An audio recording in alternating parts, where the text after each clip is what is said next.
m'appelle Didier Lassina, j'habite depuis parisien d'origine, j'habite dans la région depuis une trentaine d'années, à Montpellier et maintenant à la campagne.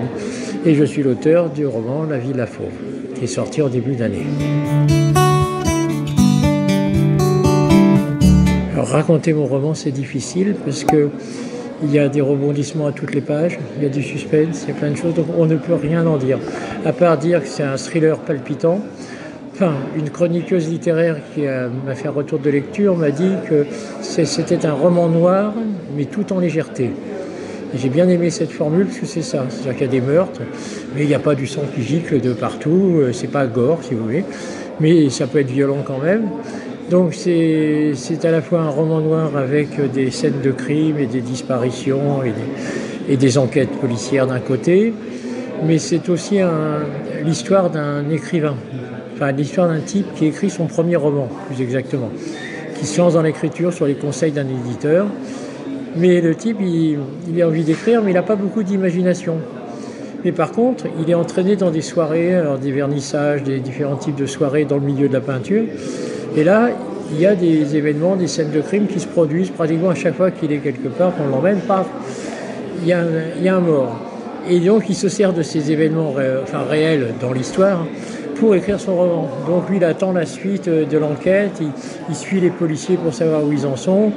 Et cette enquête, il peut finir son bouquin que lorsque l'enquête est terminée, en fait, parce qu'il relate cette enquête. Donc il y a toute une réflexion sur le travail de l'écrivain, sur le rapport de l'auteur avec ses lecteurs et avec les personnages aussi.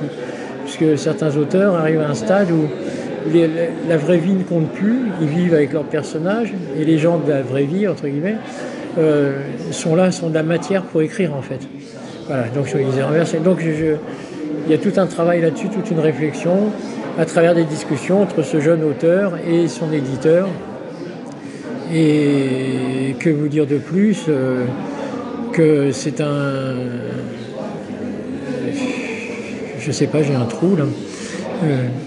Si vous dire que l'histoire démarre à Manhattan, où justement ce jeune auteur doit rencontrer un éditeur américain, un grand éditeur qui s'occupe de nouveaux auteurs. Manque de peau, quand il arrive, le type est mort. On le retrouve dans son fauteuil de son bureau avec Il faut vous dépêcher parce qu'il reste 3 minutes. Ah d'accord. Donc je ne peux pas en dire plus qu'après commence vraiment l'intrigue qui n'est dévoilée que dans les toutes dernières pages. Pour l'instant, personne n'a trouvé la fin avant d'arriver à la fin. Voilà ce qu'on peut en dire. Ah bah alors ce salon, moi, déjà à titre personnel, je suis enchanté parce que il y a une scène, il y a 5 chapitres du roman qui se passent à 7, dont un chapitre entier qui se passe au Théâtre de la Mer, là où nous sommes maintenant, juste au-dessus. En fait, il y a une rencontre entre 2 personnages et ça se passe au Théâtre de la Mer. Donc, je sais plus, c'était quoi. Ah oui, donc doublement heureux dans ce salon, puisque Harmonia, charmante personne qui a organisé ça, a fait ça de main de maître. On a été très bien accueillis, tout est super, tout est bien monté, tout est bien organisé. Que des gens sympas, des gens pour nous prendre en vidéo. Super salon, super ambiance, super organisateur. Très content d'avoir passé 2 jours ici. Voilà. Et puis, dans un cadre unique. Oui. Revenir au Théâtre de la Mer en dehors d'un concert, c'est original. Voilà.